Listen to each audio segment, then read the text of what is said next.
Well, hello. How are you doing out there in internet land? My name is Brian Trippett. I am the Front Porch Conservative. We've made it to the weekend. Woohoo! Or something like that.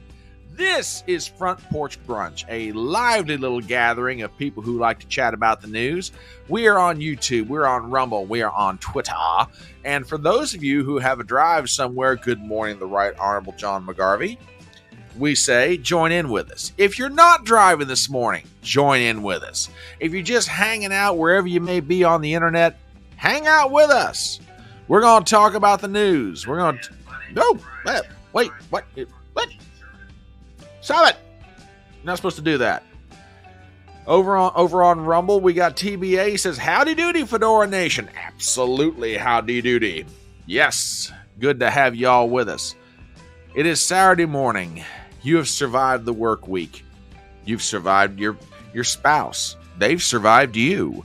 You've survived the kids, if you have them. The kids have survived you. Everybody has survived everybody. And now we get to rest. But even in our rest, we are always pursuing information. We are always trying to ferret out what's going on. We're trying to figure out what's going on, in spite of the fact that the people who are trying to help us figure out what's going on, the people behind those news desks out there, they're not telling us everything. That's why I'm here. Aren't you glad you've got me in your life? I am the common man with common sense. I am the fine fella in the fedora. I am the beau in the chapeau. I am the Front Porch Conservative. We are going to talk about the news, and there's still fallout from the Trump verdict, and we're going to get into all that, among other things, this morning for this wonderful little session of chatting on the porch. We're on YouTube, we're on Rumble, we are on Twitter. Send out your getters, your gabs, your tweets, your truth socials, wherever you may be on social media. Tell your friends, get in here, and let's talk about what's going on. So good to have you here this morning. Oh, honey. Exactly. Where's the bartender? Zippy over on Rumble says, I have not really survived the voices in my head. Dude, I'm right there with you. Oh my gosh, it is so good to have you guys here. And I am looking across at my other computer screen, and we have got a load of tabs pulled up, stuff that I've got for you guys. And as you might expect, we're going to get into various topics this morning. The big one of the day, the continued topic of the day, is the fallout from the Trump verdict on Thursday. Now, bless your hearts, if some of y'all who are watching this live stream are been living under a rock, Thursday afternoon, 5 o'clock, the jury in Manhattan delivered a unanimous verdict on all 34 counts. Donald Trump is guilty. And the fallout that has been happening ever since then has just been extraordinary. I mean, like everybody, I've been observing this phenomenon in American politics ever since 2015, when Donald Trump came down the escalator with Melania and the kids in tow and then made his announcement, I'm running for president. So, I mean, we're going on, 9 years here? And it's been extraordinary. I mean, I thought I understood the rule book when it came to American politics. Trump tore it up and still continues to tear it up. And it's just extraordinary. It's just amazing. Hang on a second. Zippy sent me something. I got to take a look at this real quick. Oh yeah. I'm gonna throw this in the mix. Mm-hmm. Hang on, I got to put this over under the list of tabs to be talked about and observed. Let me throw this where it needs to be. Give me 1 second here, folks. Gotta put this somewhere that this definitely ought to be. Yeah, I think that's about where no. We move it down a little bit. Move it down a little bit. Yeah, that'll do it. Okay. All right. Sorry about that, folks. Oh yeah, we're gonna talk about this too. We're going to get into all of it. So if you haven't done it yet, send out your getters, your gets, your gabs, your tweets, your truth socials, your Facebook posts. Tell everybody to get in here because we're going to talk about this. And frankly, you ought to be willing to talk about it and ought to be able to talk about it because you've had breakfast. You've put your first load of laundry in. You've poured yourself a cup of coffee or something stronger, depending upon how badly you need it. And we're all going to hang out together and talk this morning. And yes, we are going to talk. And like I say, I hope Leah shows up sometime soon because we need the bartender mixing drinks on the porch this morning. Because whoo, man, Zippy is here. Zippy's in the house. Glad to have you, my brother. Good to see you. Okay, let's just dive right in. Ever since Thursday at 5 o'clock, there has been an absolute tectonic plate shift. Now, I can just hear you lefties out there right now who are watching this going, oh, here he goes again. He's trying to hype the thing. I'm not hyping jack, man. I'm going to show you guys some evidence of what's going on and how long it's going to last. I don't know. Will it last all the way to November? I think it will, but we'll get into some of that. But I gotta do this. And I am not trying to ruin your Saturday morning, by the way. I gotta get into this. We have finally heard from Joe Biden. Okay? We finally heard from the guy. And I thought, as many people did, that Biden was going to come out immediately after the verdict. In other words, the day of. I figured he'd be out there at like verdict came down at 5. He'd be holding a press event at 6 o'clock. No, he waited. And I think there's a reason why he waited because, like I said, the blowback off of this was bad. It was absolutely bad. But I've got his statement here, and we're going to play it, and we're going to analyze it. Because, as usual, Joseph R. Biden Jr. tells some whoppers.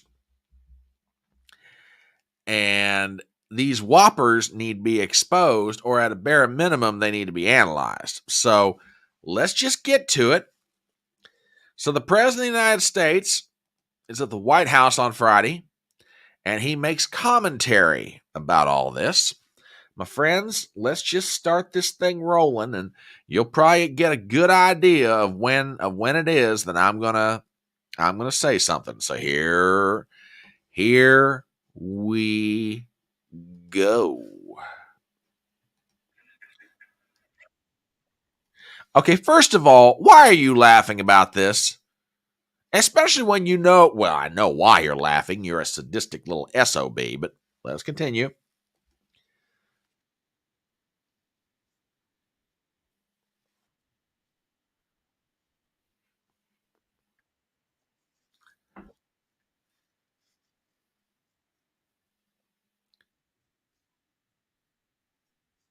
Whoa! Whoa! Stop right there! Stop right there! Oh, no sound? All right, wait a minute. Hang on. We'll fix this. Sorry, folks.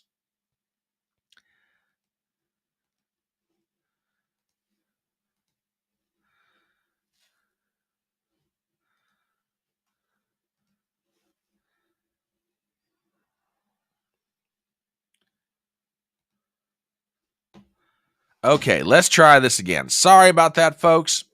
Sorry about that. We've got it fixed now. Let's try it again in 3, 2, 1.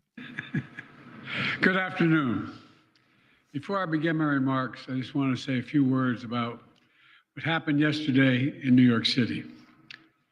The American principle that no one is above the law was reaffirmed. Donald Trump was given every opportunity to defend himself. All right, stop right there. Stop right there. Stop right there. Every opportunity to defend himself? Every opportunity to defend. Okay. Donald Trump requested a change of venue. Denied. Donald Trump requested that the trial be put off until after the election. Denied. Donald Trump requested a change of judge. Denied. Donald Trump wanted to bring in certain witnesses. Denied. Donald Trump had a witness lined up who was an expert on federal election law, which is central to this case. And the man's testimony was so limited, finally the defense made the decision, the hell with it. There's no point calling him. They're not going to let him talk. Either by judges' rulings or by out-and-out decree, the defense only was able to really bring one witness, and even that one witness, the judge at one point threw everybody out of the courtroom because he didn't like the way the witness was answering the questions, even though he was not doing anything wrong. Allowed to put on a defense? You gaslighting old geezer gas bag. How dare you? How dare you insult the intelligence of the American people? Allowed to put on a defense? But folks, it gets worse. It gets absolutely worse. Let's get back to it. So here we go again. It was a state case? No, it wasn't. It might have been brought in a state court, but it was not a state case. Not a federal case? Like hell it wasn't. And it was heard by a jury of 12 citizens, 12 Americans, 12 people like you. Oh, really? Oh, really? Well, now, wait a minute. This may not be totally inaccurate either. Hold on a minute. Just a second. I need to point out something. Let me find it here. Yeah, let's talk about that jury of peers for just a second. This trial was held in Manhattan. Most of the jurors, not all of them, but most of them came from Manhattan. Now, keep in mind, they're being asked to preside over the trial of a former president of the United States who is of a particular party for which they had the opportunity to vote for not once, but twice. So let's talk about this jury of peers. Tell me something, guys. When 3/4 of the people in the geographic area vote for the other guy, not the man who's on the stand, how can we call this a jury of peers? A jury of peers. Americans just like you, he says. Oh my God, the gaslighting off of this is just ridiculous. Absolute. This is the spreading of manure across a field such that I don't think the John Deere people ever figured out a machine that could spread this much manure at one time. But we will continue with our analysis. So let's get back to the current occupant of the White House, Mr. Joseph R. Biden, and his wisdom. Oh, goodness me. This is just extraordinary. But let's get back to it. Like millions of Americans who served on juries, this jury is chosen the same way every jury in America is chosen. It was a process that Donald Trump's attorney was part of. The jury heard 5 weeks of evidence. 5 weeks of evidence, mostly brought by the prosecution, but, glossing over that little factoid. Let's continue. 5 weeks. And after careful deliberation, the jury reached a unanimous verdict. Yeah, basically a day and a half, but we continue. They found Donald Trump guilty on all 34 felony counts. Now he'll be given the opportunity, as he should, to appeal that decision just like everyone else has that opportunity. That's how the American system of justice works. And it's reckless, it's dangerous, it's irresponsible for anyone to say this was rigged just because they don't like the verdict. Stop right there!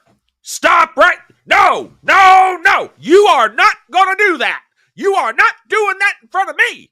You're not doing that in front of the people who are watching this. You're not going to do that in front of the nation of America. Horse shit! dangerous to say that it was rigged. What the hell other conclusion can you come to? I'm sorry. I am going off about this. I can't help it.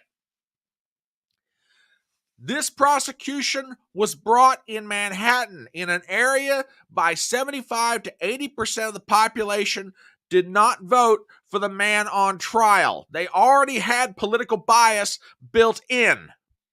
Okay? You had a judge that had contributed to Donald Trump's political opponent, which by New York law should have automatically disqualified him from ever even presiding over this case. You have a daughter of the judge who is raising multi-millions of dollars across this country on behalf of people like Adam Schiff, who has actively tried to remove Donald Trump from office when he was president, on behalf of Vice President Kamala Harris, who is currently serving under the administration of Joe Biden and other Democrats, and on top of all that, is actively raising money during the trial. This fact is brought up to the judge, and a motion is made for him to recuse on grounds of conflict of interest. Judge will not accept it. They appeal it up the line, trying in the name of God to get somebody to say, hey, if we're going to put a trial on here, then at least be fair about it. Don't let this judge sit on this panel. Nope, can't do that. For 5 weeks, evidence has been presented, one-sidedly, might I add.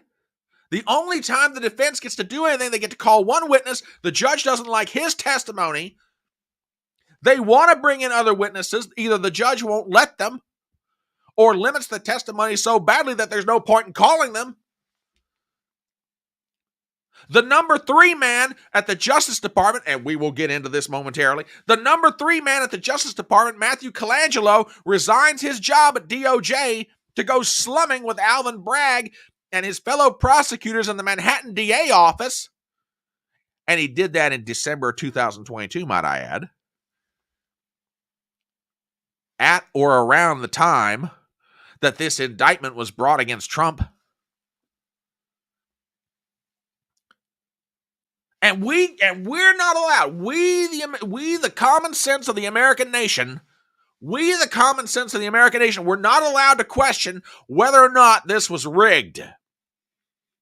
And mind you, and a point that Anthony Cumia made in a tweet, I don't have it pulled up, but it was brilliant observation. All this was done 5 months to the election. And we are not allowed to ask the question, is this rigged? Was this rigged? This seems a little bit odd. I don't quite understand why it is that all this is happening. This seems very one-sided. And we're not allowed to question this. Oh, unbelievable. Unbelievable. The unmitigated gall of this man. But let us continue. There's about another maybe 25 seconds of this. And if you think that the ranting gets real good, it might, I apologize to you, my audience. I'm sorry to everybody on the internet who is watching me go off like a rocket about this, but I cannot help it. I'm sitting here watching a man piss down my back and try to convince me that it's raining. And I'm sorry. Buffalo biscuits, I'm not going to take this. I'm not going to sit here quietly and listen to you pour BS out of your mouth, and I'm just so sit there and drink it. But let us continue. Here's a little bit more from Mr. Biden and his observations about our situations. Our justice system has endured for nearly 250 years. And it literally is the cornerstone of America, our justice system. The justice system should be respected. I agree with that. And we should never allow anyone to tear it down. We're not trying to. It's as simple as that. That's America. That's who we are. And that's who we'll always be, God willing. Oh, I can't with this guy. I can't do it. Notice what Biden is attempting to do here in his mashed potato brain sort of way. He's trying to cover up a lot of what's going on here. A lot of it. And what I mean by covering it up is this. Biden is trying to say something that is true to cover up a travesty of justice. He's right. The system of justice in America should be respected. I do not disagree with that in the slightest. And part of that system of justice is any and all of the following. Okay? A person is presumed innocent until they are proven guilty. They are allowed to put on a robust defense. The law must grant to the defendant a presumption of innocence until they are proven guilty. If they are to be tried for a high crime, a criminal crime, it should be in a jury of their peers, in front of an impartial judge. Ladies and gentlemen, I'm sorry. I don't care if you're a lefty or not. There is no way in the infernal regions of Dante's hell that any of that happened in this trial up in Manhattan. Horse crap.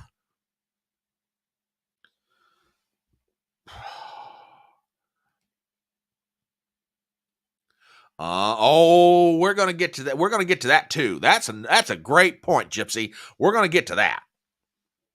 We're going to get to that.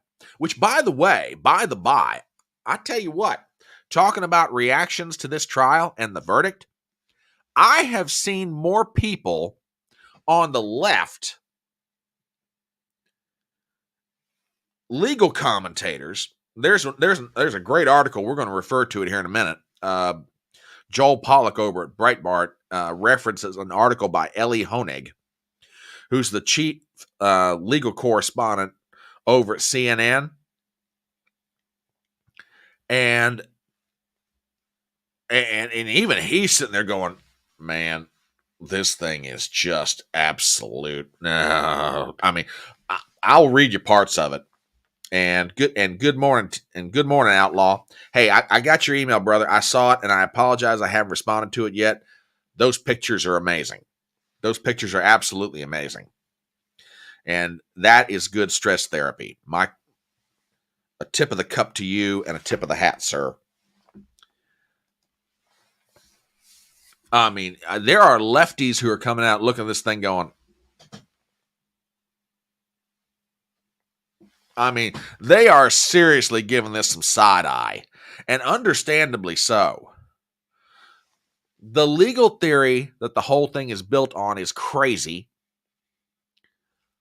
And it's remarkable. Matter of fact, you know what? Let me do something real quick for you guys, because there is a piece at all places, MSNBC, and this one, to give you an idea of how really, I won't say terrified is not the right word, but how tenuously built this thing is.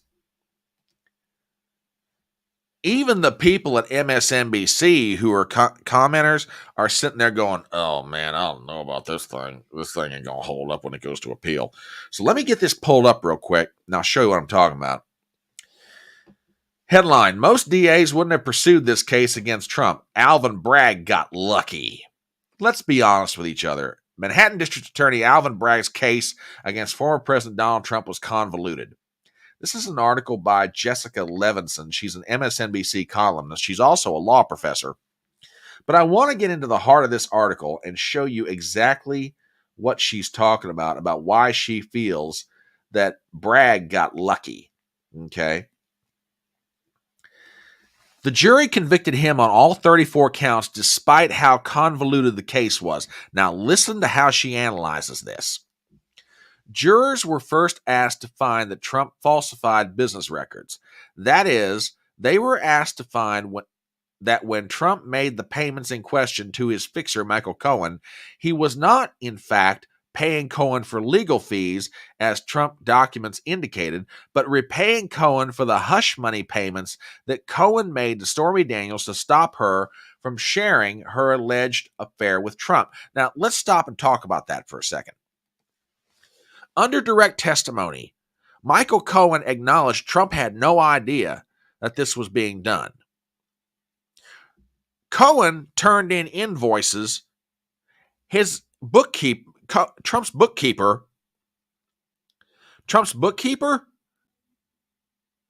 put it down as legal expenses, which you can't blame the bookkeeper for doing that. Lawyer comes in, says he's been doing work for Trump, has invoices for his work. Accountant looks at it and says, okay, these invoices are valid. Strokes it in the accounting journal and says, under the ledger, legal fees.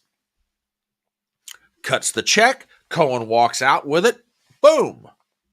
But notice what Levinson says here. They were asked to find that when Trump made the payments in question to Cohen, he was not, in fact, paying Cohen for legal fees, which is exactly what he did, by the way. And for the record, may I remind everybody out there, particularly you lefties, Trump did not make these journal entries. Trump did not tell anyone how to make these journal entries. Trump didn't do anything other than the fact, okay, my bookkeeper's working for me. She got some invoices. She wrote them down, and we paid Cohen. Okay.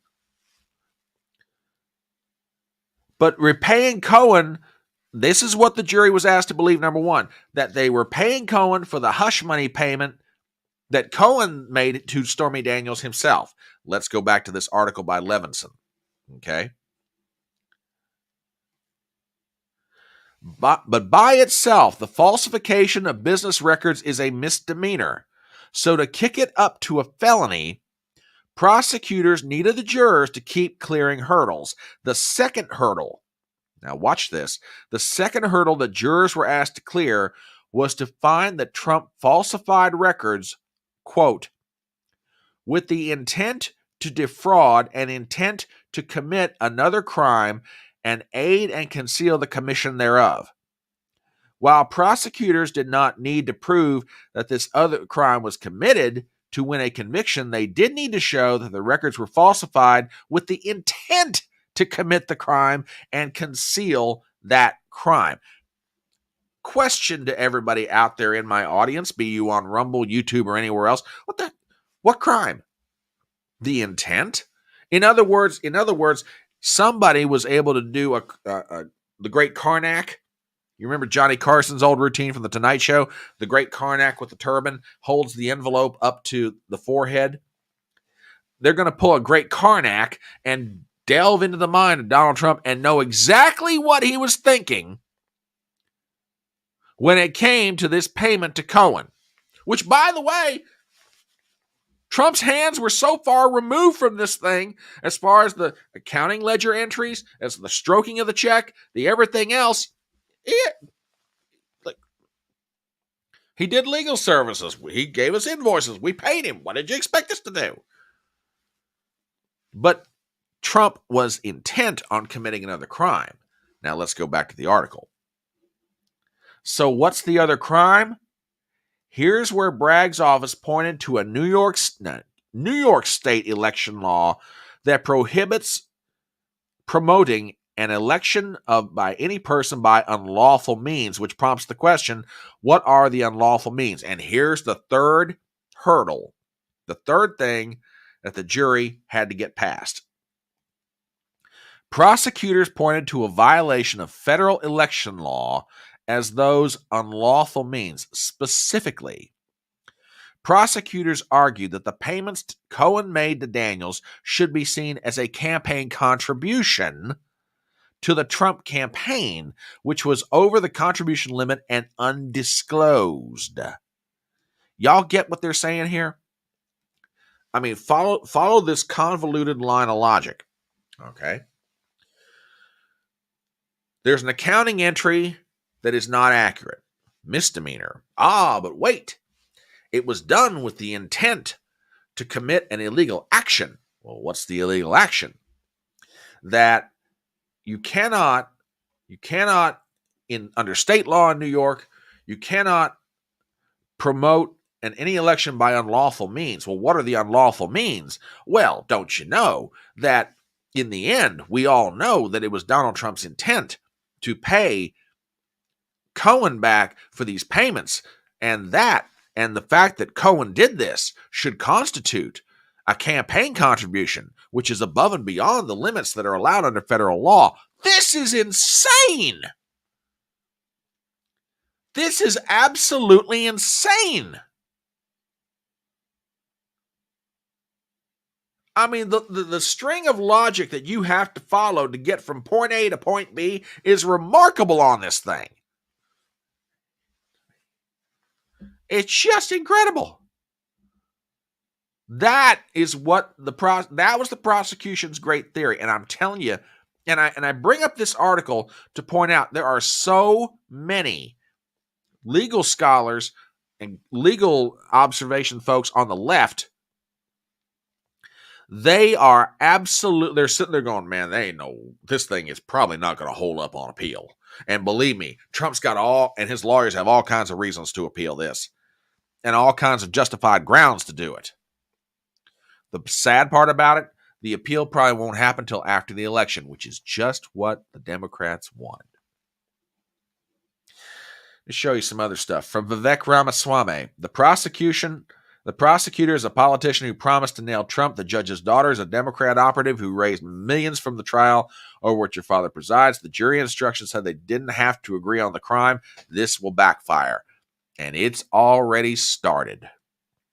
It is already started. Yep. Yeah, at this point, they'll charge him with anything. And I've seen the pictures of the 5 ladies that make up the Manhattan Appellate Court. I'm not feeling real good about this, Gypsy. I'm just not telling you. And there's more. There's more here. Now, the one line that kind of got me was this was a local prosecution. The federal government had nothing to do with this. Justice Department had nothing to do with this. Laying aside the fact that Matthew Colangelo, the number 3 man at the Justice Department, resigned his job to go slumming around with Alvin Bragg and the boys up in Manhattan. He gave up a really cushy job to take not a lateral move, a horizontal one that went down in terms of money and everything else. But of course, we had nothing to do with that. No.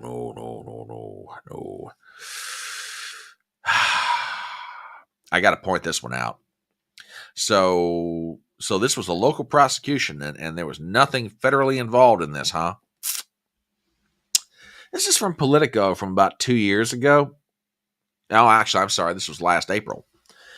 White House frustration with Garland grows. Now, this article has primarily to do with Robert Hur's report about the mishandling of documents.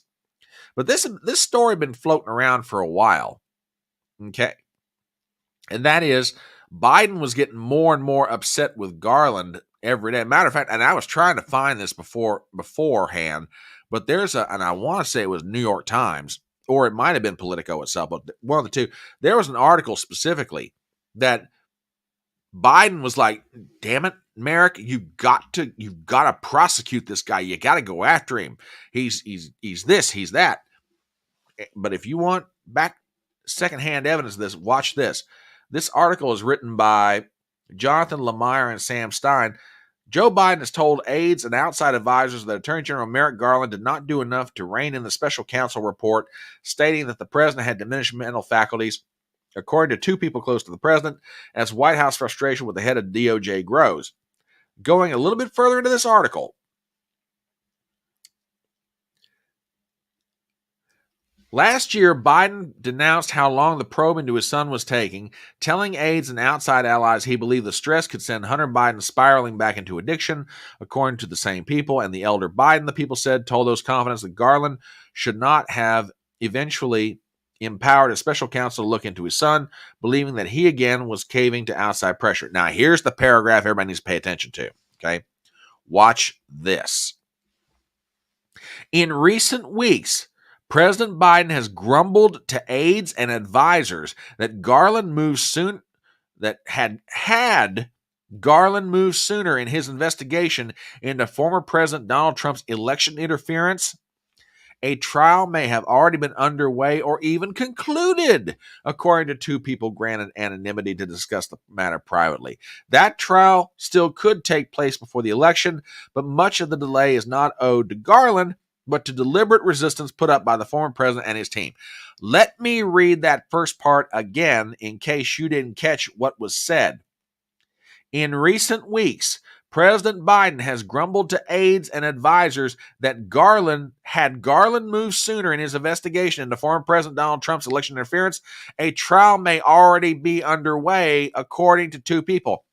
With all due respect, President Biden, please, or any other Democrat on Capitol Hill, do not sit there and try to tell me that this was a local prosecution. Technically speaking, you might be right, but any argument that says that there's no federal intent behind what Alvin Bragg was doing is a load of crap.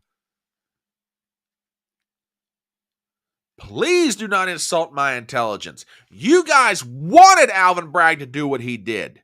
You may not have had this in the federal courtroom, but daggone, if you already got Jack Boot Smith out there in D.C. and down in Miami. So please don't tell me that you guys are not out to use the law to try to get Donald Trump. That is patently absurd on its face. You're hiding behind to borrow a line from one of my favorite movies, Lincoln, that, sir, is a lawyer's dodge. Oh, this was a local jurisdiction that made this against Trump. With all the cheering going on from the feds you could possibly get, you're technically right. I love it when someone tries to insult my intelligence. I just love it. Now, I said a minute ago that legal scholars on the right, but more particularly on the left, have been coming out since the jury made their announcement and saying, man, this thing's going to get appealed and this thing is shaky as hell. Let me take you to an article from Breitbart, and I'll show you what I'm talking about. CNN legal analyst trashes Trump guilty verdict. Charges are obscure and unprecedented. Article by the inestimable Joel Pollack. CNN legal analyst Ellie Honig has published an article in New York Magazine pointing out many of the procedural flaws behind the prosecution of former President Donald Trump, who was convicted in Manhattan on, well, it says Monday, but it should be Thursday. Excuse me a second, folks. Sucked in some air when I shouldn't have. Among other problems, Honig noted that no state prosecutor has ever tried to enforce federal election laws before. Many legal observers have said that the Manhattan District Attorney had no authority or jurisdiction to do so, Honig wrote. Now listen to some of what he says here. The judge donated money, a tiny amount, $35, but in plain violation of a rule prohibiting New York judges from making political donations of any kind. The money was donated to a pro-Biden, anti-Trump political operation, including funds that the judge earmarked for, quote, resisting the Republican Party and Donald Trump's radical right-wing legacy. And Honig asks here a very fair question. Okay, extremely fair question, and that's this. Would folks have been just fine with the judge staying on this case if he had donated a couple of bucks to re-elect Donald Trump, MAGA forever? Absolutely not. And I gotta give Ellie Honig credit here. And I did not watch a lot of his coverage during the trial, but if clips came my way of something that he said, I always tried to put them up because I'll tell you what, I may not agree with Ellie Honig's politics or his judicial philosophy, but his observations on this are completely fair. To you lefties out there watching my live stream right now, if the judge up there would have given money to Trump or a Trump-related political action committee, would y'all have allowed him to stay on the bench? Now, I can just hear your answer now. Heck no, we wouldn't allow that to happen. We'd have him thrown off the case. Then why is he allowed to give to a Biden to the Biden campaign or a Biden pact, and you guys are just perfectly peachy keen happy with him staying on this case. How dare you question me on this? Really? Oh, I forgot. You guys are operating under Joe Biden's theory, and we're not allowed to talk about, whether or not the case was rigged. I'm sorry, I forgot about that fact. Silly me. Anyway, let's get back to Honig's observations, and they are really good. They really are.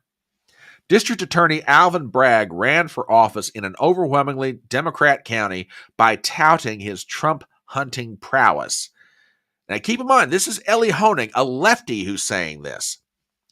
He bizarrely and falsely boasted on the campaign trail, quote, "It is a fact that I have sued Trump over 100 times. Disclosure." Both Bragg and Trump's lead counsel, Todd Blanche, are friends and former colleagues of mine, that is Ellie Honig, at the Southern District of New York. The charges against Trump are obscure and nearly entirely unprecedented. In fact, no state prosecutor in New York or Wyoming or anywhere has ever charged federal election laws as a direct or predicate state crime against anyone for anything. None ever.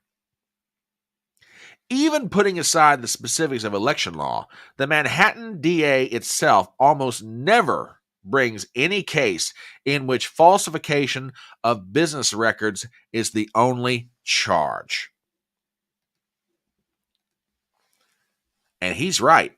He is absolutely right. This is crazy. Crazy beyond all imagination. And, oh, no problem, brother. No problem. Glad to have you here this morning, Brentley. I invited Brentley to come on because he said he was caffeinated and feisty. And I was like, well, if you want to jump in on this thing, dude, you're welcome to. But, dude, I'm glad to have you in the audience. WWG1 over on Rumble says, if you like what you see, give the front porch a thumbs up. Absolutely give me a thumbs up. Give me a thumbs up on YouTube. Give me a thumbs up on Rumble. Give me a thumbs up wherever you are out there in social media. And daggone it, if you're not subscribed to my channels, what the heck's the matter with you? I am out here shouting my heart out and just, give a brother some help. And no, I love you guys. Love you guys completely. But yeah, even the lefties are sitting here saying, this case is crazy as all get out. Just absolutely crazy. Now, I mentioned a moment ago Michael Colangelo. Okay? Let's point out some things about this man in case you don't know anything about him. Which, I know everybody throws his name around, but bless your hearts. And I apologize as your host. I've thrown the guy's name around, but I've never really told you who this guy is. Beyond the fact that he was the number 3 man at the Department of Justice under Biden. So who is Matthew Colangelo, you ask? Well, check this out from the New York Post.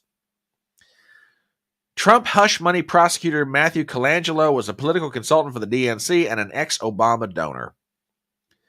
Article by Josh Christensen. A Manhattan prosecutor leading up the hush money case against former President Trump was a political consultant for the DNC in 2018 and once donated to Barack Obama. DNC paid Matthew Colangelo $12,000 in January 2018 for, quote, political consulting, FEC filings show, and the prosecutor also donated $400 to Obama's first presidential campaign in 2008. Colangelo, formerly the third-ranking official in President Biden's Justice Department, joined Manhattan Alvin Bragg's office in December 2022 as senior counsel in the criminal case against Trump. The prosecutor's paid work for the DNC was first reported by Fox News Digital. Bragg, this goes on with there, a little more about Colangelo. Colangelo told jurors that Trump and Cohen participated in a criminal scheme to corrupt the 2016 election, even though the case is not federal and the payments made to reimburse Cohen weren't made until Trump took office in January 17. Colangelo previously served in the Obama administration as deputy director for the president's National Economic Council, chief of staff at the Department of Labor, and deputy assistant general a deputy assistant attorney general in the DOJ Civil Rights Division. In April 2017, Colangelo also collaborated on an op-ed with then DNC chair Tom Perez that ripped Trump for tanking efforts to automatically enroll private sector workers in local government retirement plans. This is who Colangelo is, folks. Around the same time, Colangelo authored another op-ed and hosted a forum at Georgetown University knocking the Trump administration's decision to roll back Obama-era regulations, including a reversal of Title IX discrimination protections for students based on gender equity. Colangelo went on to serve in the New York State Attorney General's office, assisting on an investigation of the Trump Foundation and signing on to a lawsuit against Trump Commerce Department that opposed adding citizenship requirements to the U.S. Census question in 2020. Bragg's office announced in December 2022, Colangelo was hired to handle, quote, sensitive and high-profile white-collar investigations, among other duties. Just last week, Jim Jordan demanded records from Colangelo's time at the Justice Department. Well, big whoopty. So yeah, this is Michael Colangelo, and Brentley, you're absolutely right. Absolutely right. They're all partisan. They are absolutely partisan in all of this. It's insane what they're doing here. Oh, one last thing. One last thing. So President Biden says that the principle that no one is above the law has been upheld. Well, let me remind y'all of something. Here's the starter pack for the Democrats' idea that nobody is above the law. Nobody is above the law when it comes to laptops. Nobody is above the law when it comes to emails. Nobody is above the law when it comes to clients. And nobody is above the law when it comes to research. This is their idea of, I guess, what it means to be no one's above the law. Mm-hmm. Very, very interesting.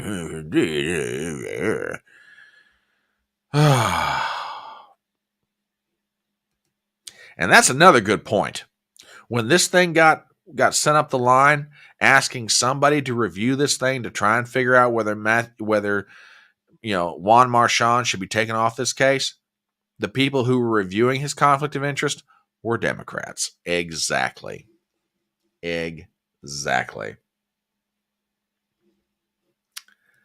Now, people have been saying now for quite some time that we are not a banana republic. And, our system of justice is proof of the fact we're not a banana republic. And for the record, Joe Biden has been saying the exact same thing. As a matter of fact, here's an article from the Babylon Bee noting the fact that Joe Biden has been saying that we're not a banana republic. And man, would you look at that really cool uniform he's wearing? That thing looks great. Not sure where he got the idea for the fashion statement, but yeah, we're definitely not a banana republic because Joe Biden said so. There you go, folks. Believe me, the boys and girls over the Babylon Bee are having a load of fun with all this. Now,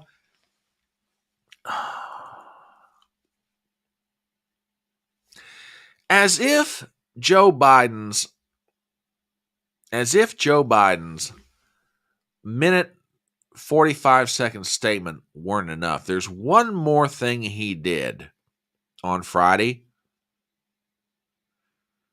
And the Trump campaign has already taken full advantage of this. But there's one more thing that Joe Biden did that for everybody out there who's watching this, it doesn't matter if you're a fervent Donald Trump supporter. It doesn't matter if you've now come to Donald Trump. Oh, yeah. Yeah, dude. Yeah, he absolutely did.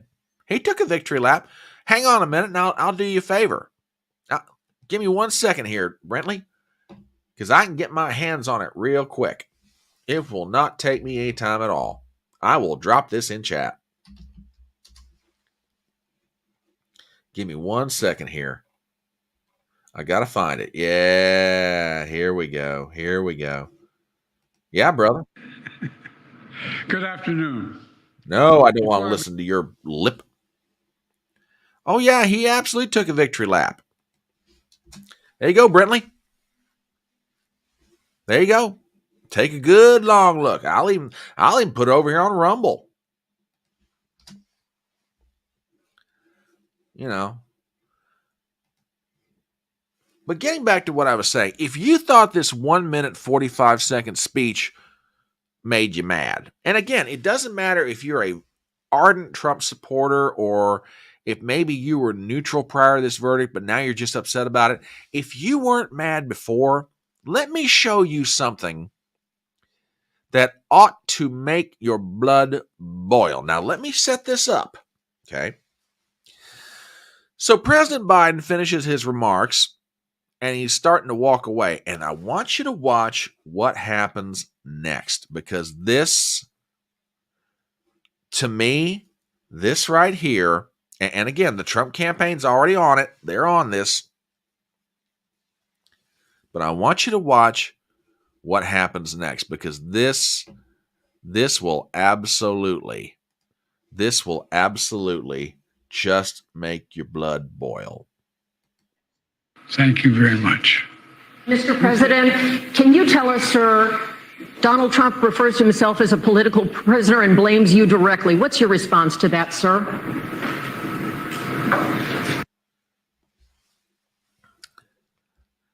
That's his response. Mr. President, Donald Trump says he's a political prisoner and blames you for it. What's your response to that? Folks, take a good look. Take a good look at that. That's his response. Right there. Do you think the conviction will have an impact on the campaign? I'm going to back that up. We'd love to hear your thoughts, sir. Should he be on the back? Do you think the conviction will have an impact on the campaign? No, I'm going to start from the beginning. Thank you very much. Watch this. Mr. President, can you tell us, sir, Donald Trump refers to himself as a political prisoner and blames you directly. What's your response to that, sir?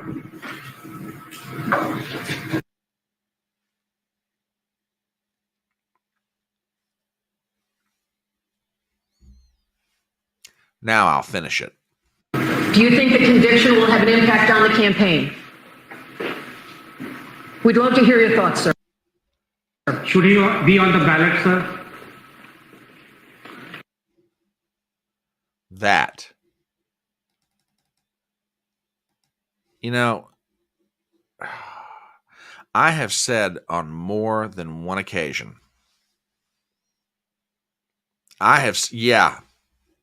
yeah, brother. Yeah. I have said on more than one occasion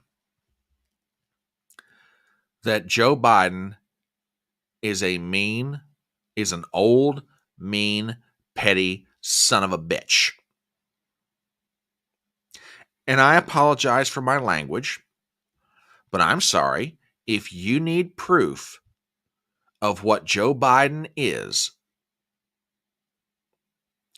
I'm going to put that clip. I'm going to put that in the YouTube chat, and I'm going to put it. Wait a minute. Hold it. Ugh. That's in the YouTube chat, and here it is on Rumble. I want you to play that for your friends.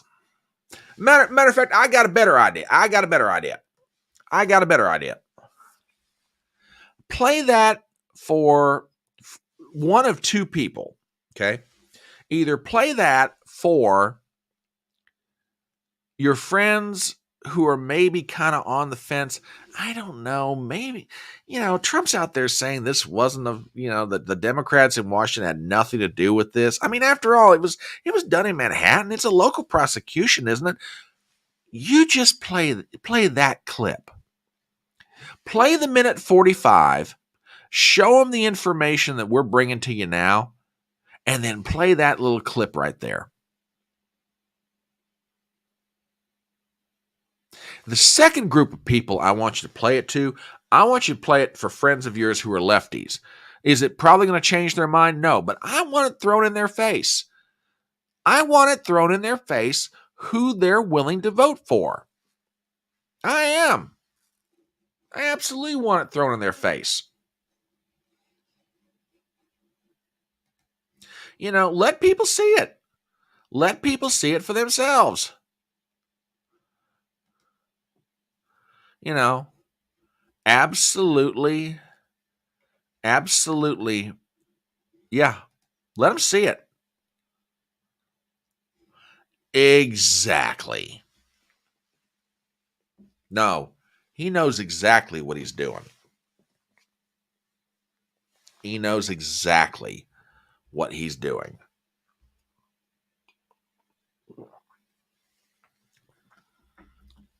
I'm through giving him benefit. I should have never given him benefit of the doubt to begin with. So,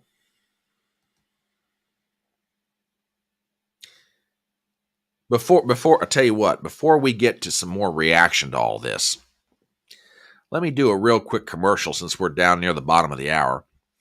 If you just happen to be stopping by this live stream and I see a big crowd over on Rumble this morning, God bless you all. I'm glad you guys are stopping by.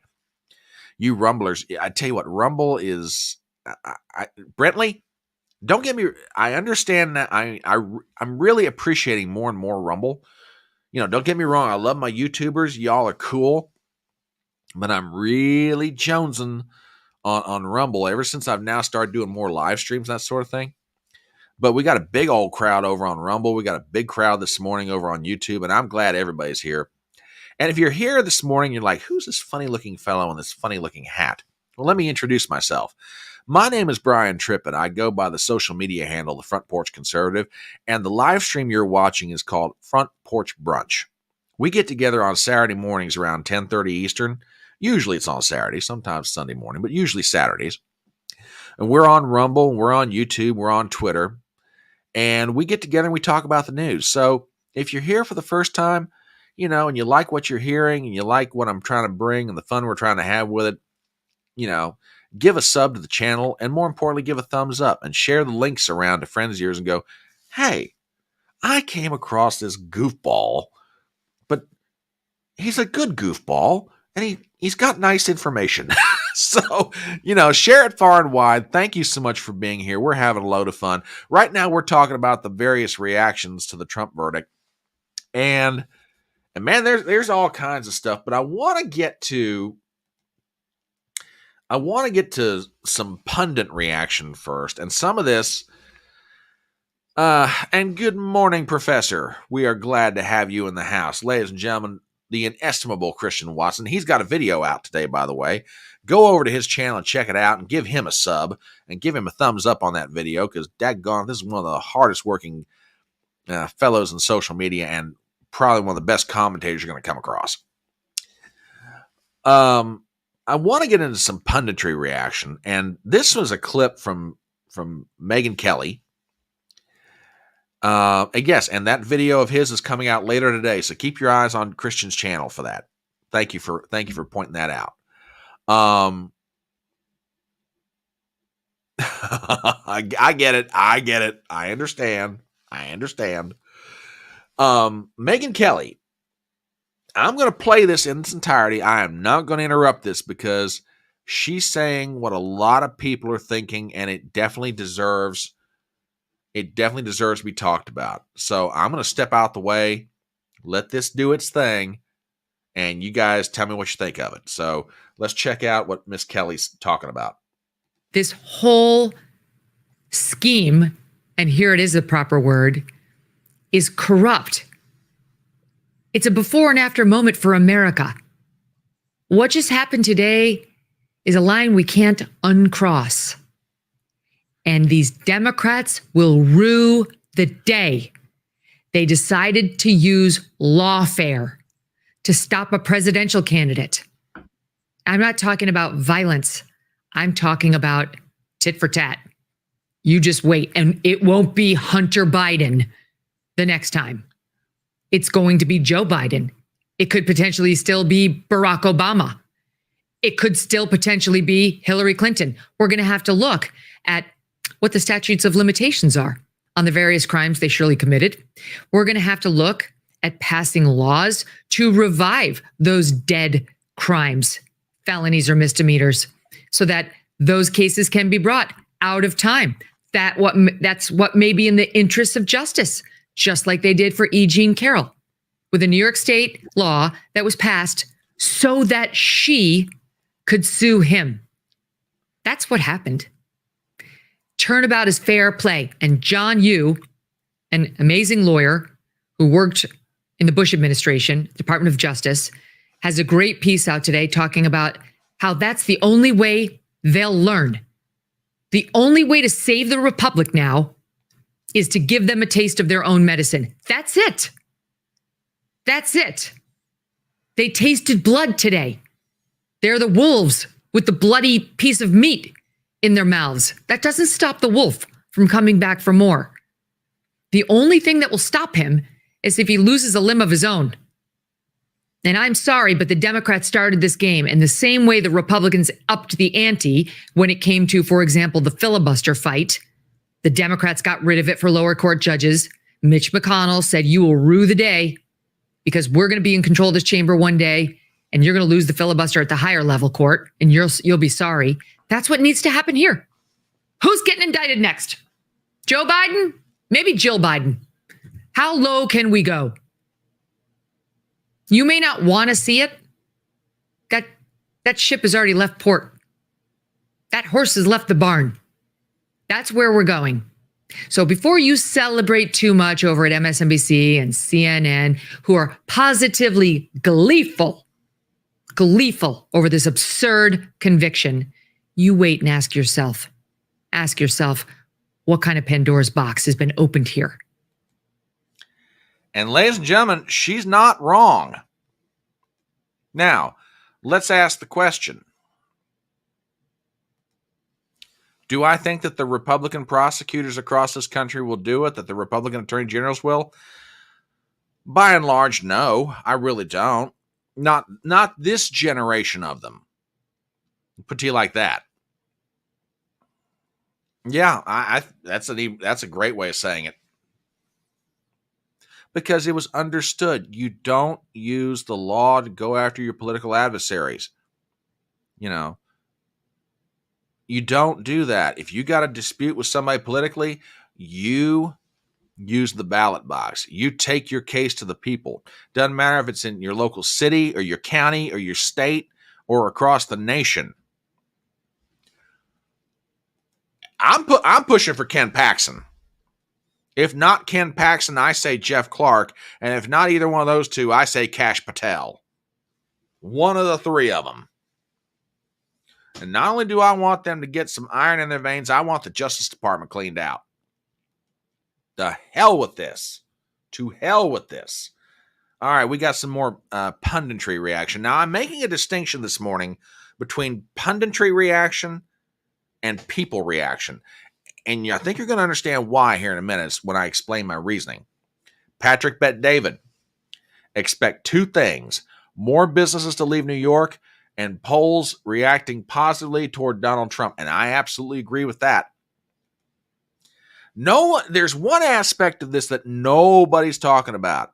And this started with well, you could argue the E. Jean Carroll case, but more particularly the case that was brought by Letitia James in front of court presided over by Arthur Engeron, who we here on the Electronic Front Porch lovingly refer to as Engeron the Moron. Engeron the Moron slapped a $450 million fine on Trump with daily interest on top of that the man had to go out and get a bond just to appeal the decision. Patrick Bet-David is absolutely right about this. You're going to have more and more businesses leaving New York. I mean, Engeron's decision was the starting whistle on that. I mean, it's been going on for the longest time. Businesses have been slowly migrating out of New York State and New York City because the taxes are horrible, the regulatory environment's bad. The police up there, bless their hearts, They're undermanned and definitely underappreciated by their various powers that be. And businesses have made the decision, like, the hell with this, we're getting out. We're done. Engoron's decision just kind of reminded everybody why you need to start doing it more quickly. This decision is going to remind everybody, oh, we really need to speed it up now. It's time to get out of here.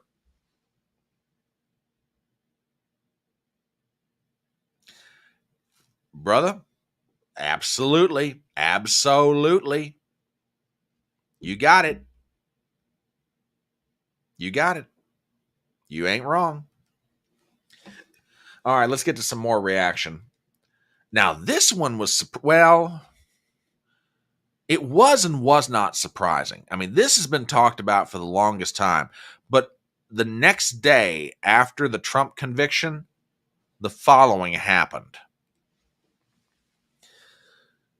Joe Manchin leaves the Democratic Party, fueling speculation on his next move. Joe Manchin's declared himself to be an independent. Now, let me back up and give some context to this, okay? It's been speculated for the longest time that Joe Manchin might switch parties. It's been speculated for the longest time that Joe Manchin would leave the Democrat Party, which up to now he hasn't. Well, he just left the Democrat Party on Friday. Now, some people are wondering, is this a sign that Joe Manchin is going to try and make an independent run for his Senate seat? Remember, he's currently a United States Senator. He is retiring. He's retiring in November. Okay.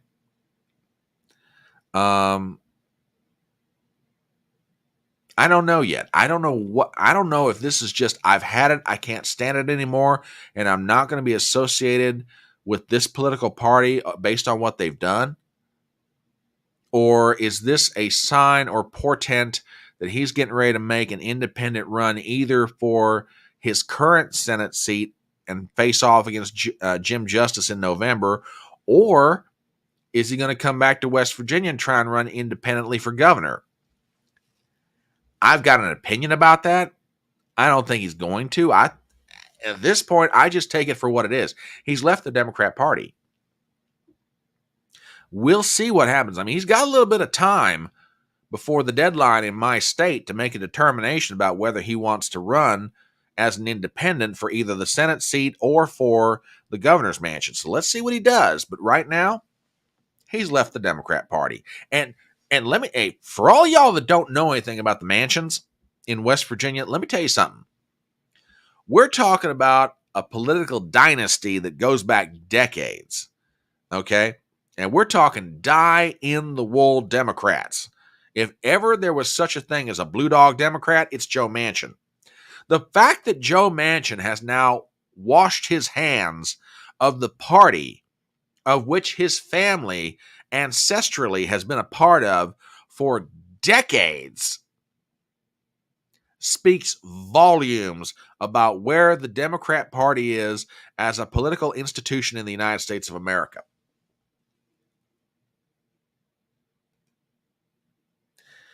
Corey Mills, congressman from Florida, is on with Maria Bartiromo. And Maria Bartiromo, I love her for any number of different reasons, okay? She is just a gem. And frankly, it's a darn shame she's over at Fox Business, because she ought to be working with Tucker Carlson or independent content creators. And because she's wonderful and very professional and just absolutely fearless. I mean, from my perspective, her talents are being wasted at Fox Business. They really are. I mean, Maria, honey, if you ever watch this, look, you got enough of a name and enough of a following that if you went and partnered up with Tucker Carlson or Patrick Bet-David or any of these independent content creators, you could do just as well independently on your own than you would staying at Fox Business. I can't tell you what to do. That's up to you. You know your life and your family and your business and what you need to do for yourself. But honey, get out of there. Get out of there. You're going to be just fine without them. But anyway, sorry. We do any number of things here on the Electronic Front Porch. One of them is we dispense advice. Because you know me, I've never been afraid of telling somebody what to think. That said, moving on, Corey Mills, congressman from Florida, is on with Maria Bartiromo, and Maria asks the million-dollar question. Check this out. What are they so afraid of? Why are they so afraid of Trump? That, ladies and gentlemen, is a question that has many different answers, but before I even give my opinion about what that is, let me say this. Maria Bartiromo just nailed it. Fear is what is driving the Democrat Party right now.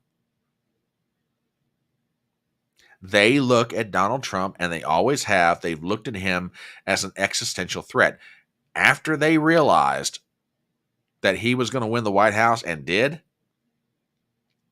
fear took over. Fear, and then followed with hatred. And the question's great. The question's absolutely great. Why are they so afraid of Donald Trump? Let me give you the succinct answer that I can come up with. They recognize what he is capable of. Now, you're sitting out there in the audience, you're saying, well, what does that mean, Front Porch? What that means is they know what could possibly happen. The first term, it didn't happen as much as it could have. This time, if he gets back in, Trump knows what he's up against. He knows who the players are. He knows where the proverbial bodies are buried. And Donald Trump would have nothing to lose. Chop off whole departments of the Justice Department? Gone. Shrink the size of the State Department? Absolutely. Reform what's going on at the Pentagon? Yep. Check mark. Done. They know what he's capable of. He could absolutely destroy significant portions of institutions that they have built, not for their benefit, by the way. Not for the benefit of the American people, but for their own benefit. They have insulated and built these institutions up over time to make sure that the operations that they're running inside of them cannot be disturbed. If Trump tears away those protections and the light of day falls on the stuff that they've been doing over the past 40, 50, 60, 70 years, then you got the potential for real reform here in the United States. But going back to Corey Mills, he's got a great idea, and I don't disagree with this. Check it out.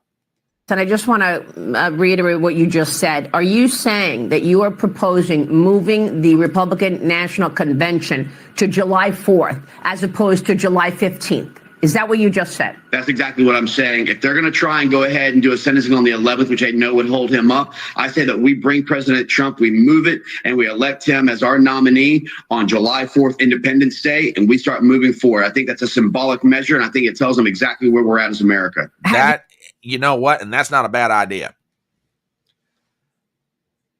Let me address something that I have seen floating around in social media right now.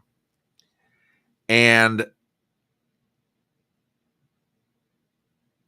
I've got to dispel what I feel is some naivete.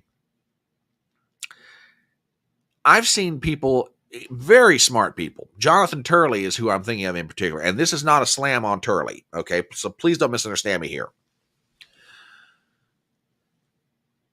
Turley's out there saying, well, you know, Judge Marchand will not sentence Trump to jail. Really? And you say that based on what, Professor? And I tweeted, I mean, and he probably never read it, and that's fine. He doesn't have to. But I tweeted at him the other day, and I said, Mr. Turley, normally I would defer to your, experience and your opinion in this matter, as you're a much more learned and experienced observer of judicial proceedings than I am. But after what I watched during this trial and with this verdict, I'm not prepared to believe at all that Juan Marchand would not put him in jail. I'm not. After everything I've seen, I say it's on the table. And I'm not going to believe it's not on the table until the sentence comes down. And I'm telling you right now, Juan Marchand could absolutely put Donald Trump in jail. And as far as I'm concerned, I think he will. Now, would I be pleasantly surprised to find out he doesn't? Yeah. And personally, I hope he doesn't do it. But again, I don't see a thing anywhere that over the past 6 or 7 weeks or longer that convinces me that he will not be put in jail. And again, and you know what? These guys are a lot smarter than I am. These are practicing lawyers. These are professors of the law. And in the end, they may possibly be right. And I hope they are. I hope I'm wrong. But I am yet to be convinced, after what I've watched, that Donald Trump will not be put in prison.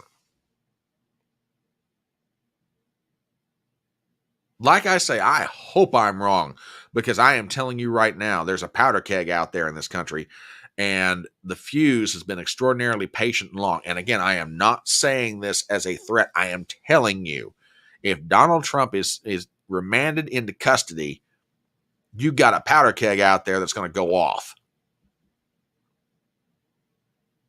There's a lot of reasons why I hope Juan Marchand does not sentence Trump to jail. But I'm telling you right now, I'm not convinced that it's absolutely off the table.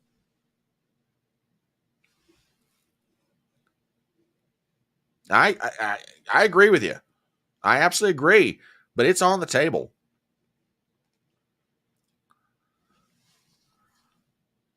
Oh my goodness. Are you serious? If you got a link for that, tweet it at me. If you got a link, tag me on a tweet. I want to see that. Now, I'm not saying you're wrong. I want to see it.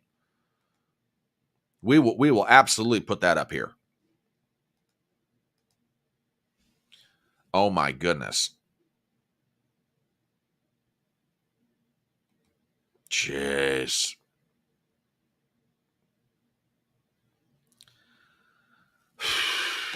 All right, now, I have made up to now a distinction between pundit reaction and people reaction. And folks, what I want to get into now is the reaction of the people. And you might be sitting out there, well, how are we going to measure that?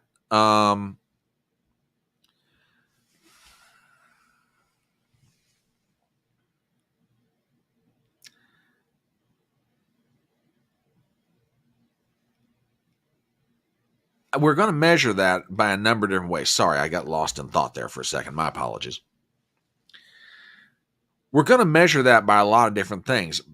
But something's happened in the past 24 hours, and this is absolutely worth commenting about, because to me, this is extraordinary. This is absolutely extraordinary. And before I do that, the professor has a couple of good comments here, and that needs to be consider this from the perspective of the Hegelian dialectic. Problem, reaction, solution. They may be trying to engineer a reaction that benefits political conclusion that they desire to have. Yeah.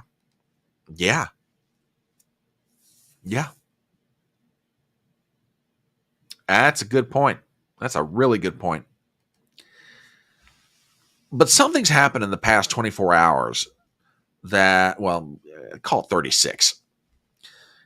24 hours after the verdict came down, something happened I'd never seen before. Now, do people contribute to campaigns all the time? Sure.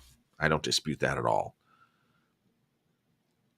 And it can always be debated, the wisdom of the campaign you're contributing to, what you're contributing, how much you're contributing, all that. I mean, I'm not here to litigate that kind of stuff. That's not my point. But what happened 24 hours after this verdict came down, it's extraordinary. I want to show you a press release that came out the other day, and then I want to talk about it for a second. This is from the Trump campaign. 24 hours later, almost $53 million was raised online. In the 24 hours since crooked Joe Biden and his New York henchmen got their sham trial verdict, this is from the press release, the Trump campaign has raised $52.8 million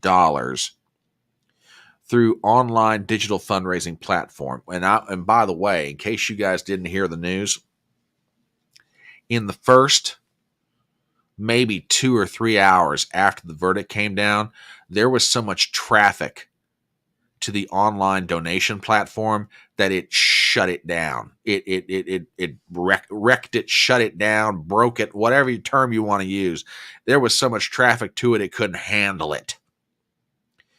People were coming out of the woodwork to make donations to the Trump campaign. And in the end, they wound up getting in 24 hours, almost $53 million. Now, here's some more significant to it. More than a third of these donors are brand new to the campaign.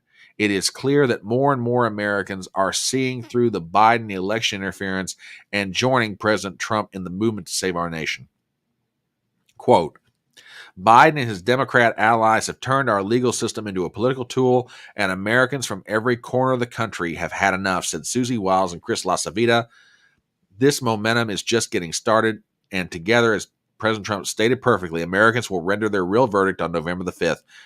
End of quote.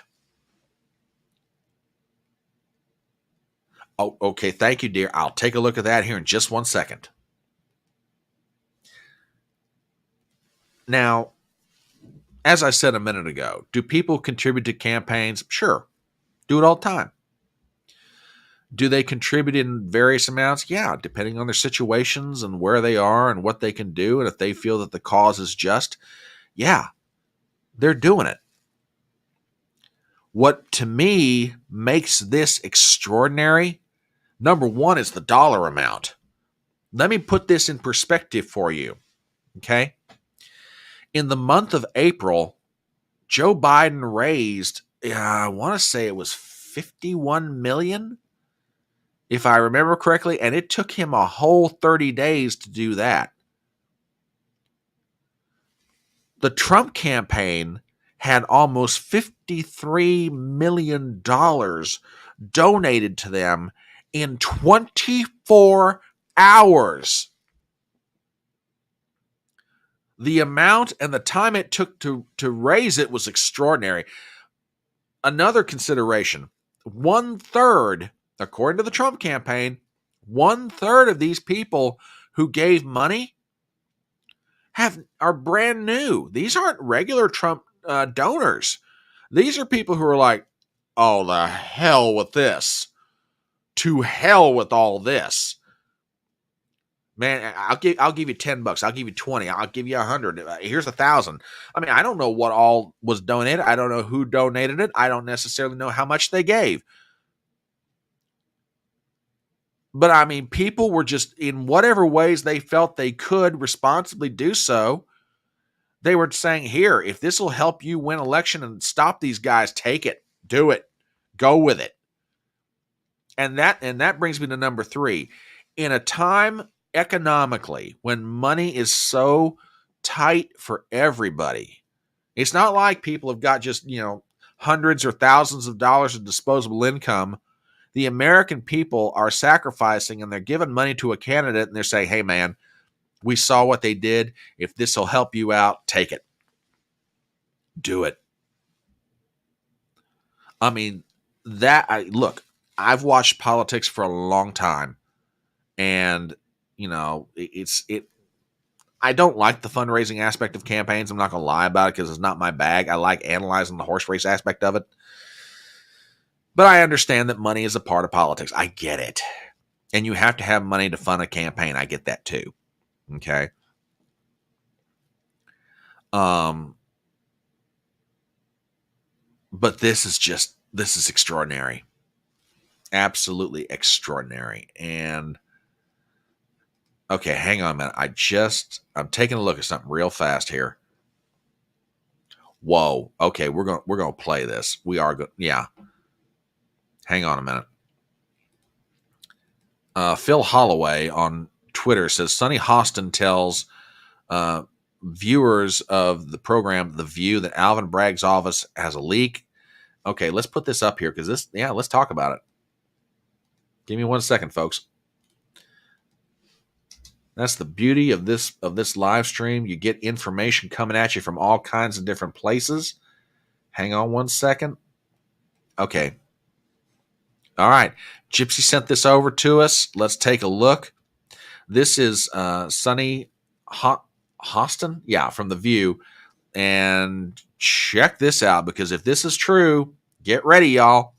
Mm-hmm. Judge Merchan has, I think he has really done a good job in terms of keeping that courtroom together. Yes. I spent this morning speaking to someone from the Manhattan District Attorney's Office. They're called street fighters. He believes that they will recommend a 1-year term in prison. And that is because when you spend a year in prison in New York or under, you serve in Rikers Island. Okay? Also, did you hear that? Did you hear the audience reaction to that? Oh my God. These people are deranged. This is madness. Now, again, this is her having a conversation with somebody, and this is somebody in the DA's office, and this is their belief.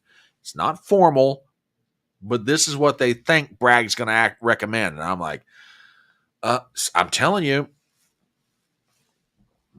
it's not off the table, guys.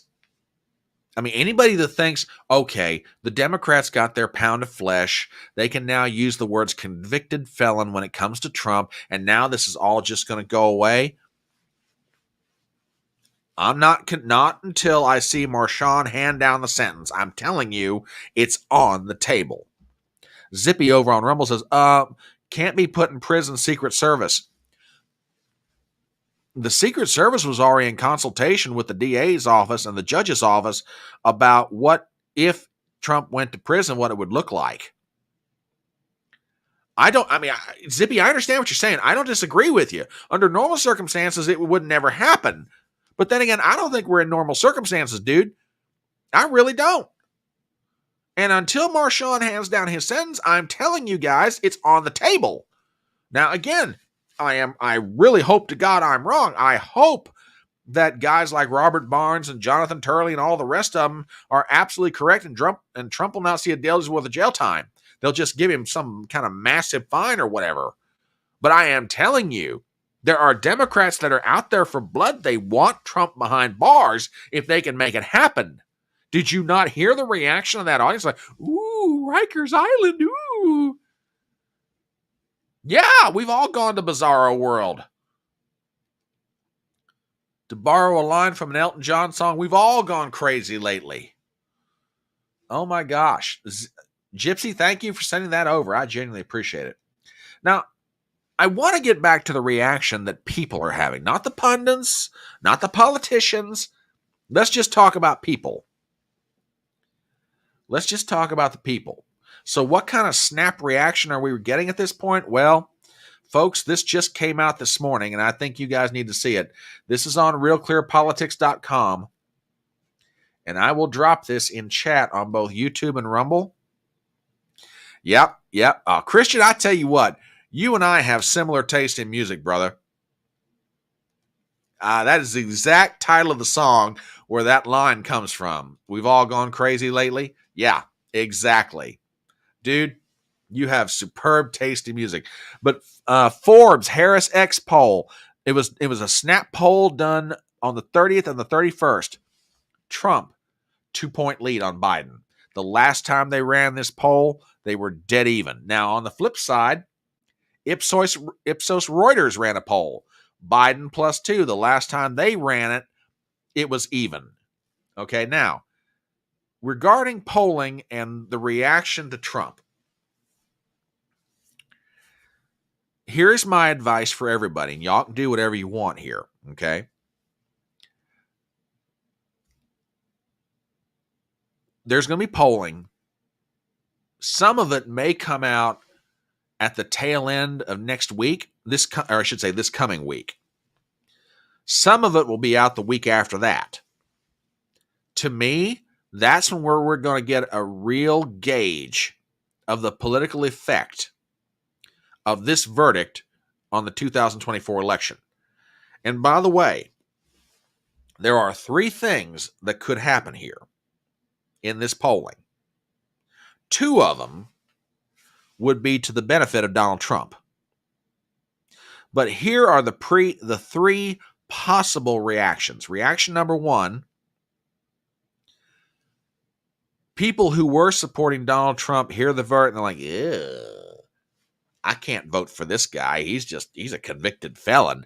And you see Biden's poll numbers go up. Reaction number 2, nothing happens. Reaction number 3, people see this verdict and Trump's poll numbers go up. And I will argue that if in the next round of polls that are coming out post-conviction, that it has no tangible effect on this race, Joe Biden and every Democrat in the Justice Department ought to go bang their head into the wall, because they've spent the better part of a year and a half constructing this trap legally, and they got no political effect out of it. What I think is going to happen, and again, I could be dead wrong, it would not surprise me at all to see Trump's poll numbers improve, because I agree with Patrick Bet-David. I absolutely agree with him on this. Now, the degree to which they will improve, I don't know yet. I don't think anybody does. But all you pollsters out there, get ready, because you're about to have a load of fun trying to figure this one out. All right, now while we're waiting for the reaction to show up in the polling, let's look at some instant reaction from Twitter. And I'm doing this for a reason. I'll tell you why when I'm done, okay? Selena Zito, the legendary reporter, the legendary Yinzer, fabulous reporter. She retweeted somebody. Listen to what she says. I'm hearing a lot of this out here in the wild. A lot of it. My personal favorite was, I'm so ardently resolved to vote for Trump that I would traverse a mile of shattered glass to cast my ballot. Here's a gentleman right here. He goes by the name Con Carroll. He's a father. He's a husband of 3. He's a commentator at the D.C. Examiner. Listen to this. Through 2 primaries and 2 general elections, I've never voted. Listen to this. I've never voted for Trump. I would crawl over broken glass to vote for that man now. Let's go to another one.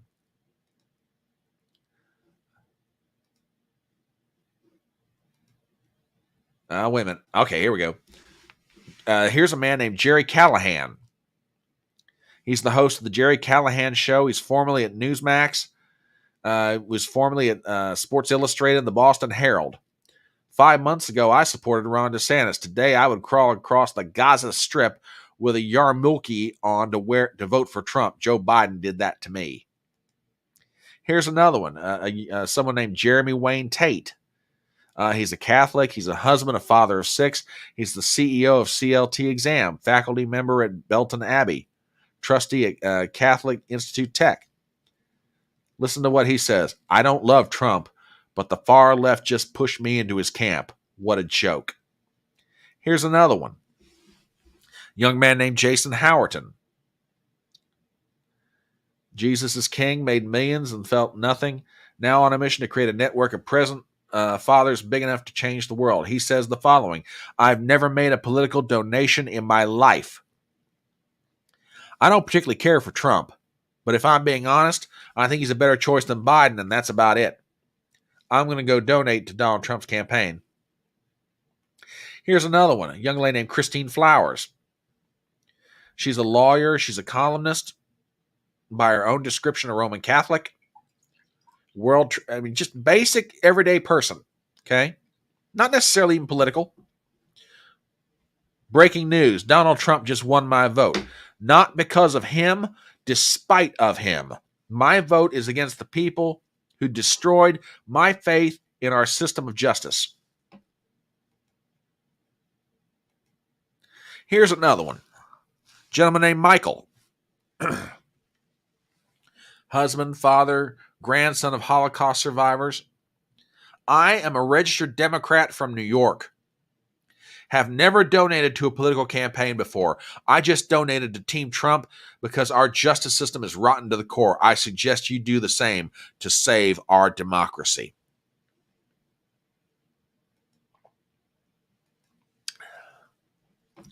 Who else have we got here? Here's a gentleman named Brett Easterbrook. Overeducated country boy. He's outdoorsman, conservative. I just canceled my vacation to New York and I donated $5,000 to the Trump campaign. I will never go back to New York. Here's another one. Nick Freitas. Husband, father, Green Beret. Well, Democrats, congratulations. I didn't start out a Trump fan. I supported Ron Paul in the primary in 2016. I was skeptical of whether or not Trump would do what he said. Even after supporting him in 2020, I was frustrated by some of his policies. But now, I will enthusiastically campaign, donate, and vote for Trump because if nothing else, he represents opposition to you. The people who engage in lawfare openly target your political rivals for prosecution while ignoring the real issues facing the country. You have now showed us the rules of the game. Don't be surprised when we start playing by them. Folks, look, this is just the reaction of a handful of people that I could find on Twitter. Now, I can just hear you lefties out there right now. Well, Twitter is not real life. Whoa. Wait a minute. You have been basing opposition to Supreme Court candidates. You have been basing public policy decisions. You have been basing everything saying Twitter is real life. Oh, look at Twitter. Look at this opinion poll on Twitter, this snap poll on Twitter. Twitter. Hey, if we're going to play that game and you guys are going to say that Twitter is supposed to be representative of the American people, I'm telling you right now, there are thousands and millions of reactions just like the ones I showed you all across social media. They saw what you guys did on Thursday and they're like, oh, no. You crossed the line. You have absolutely crossed the line. I'll donate to Donald Trump. I'll give money if it'll help. I'll do whatever I can. I'll try and help him out. I'll do what I can to try and help. They saw what you did and they're like, nope, can't have it. Cannot have it. I want to play you a couple of 3 video clips. Oh, one more, and this is from Zippy. You put this up here real fast. Martin Luther King Jr. was imprisoned nearly 30 times. According to the King Center, the civil rights leader went to jail 29 times. He was arrested for acts of civil disobedience and trumped-up charges, such as when he was jailed in Montgomery, Alabama in 1956 for driving 30 miles per hour in a 25-mile-an-hour speed zone. Yep.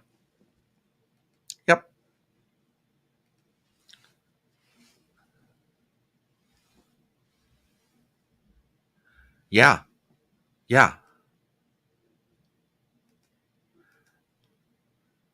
I agree with you, Commander. I absolutely agree with you.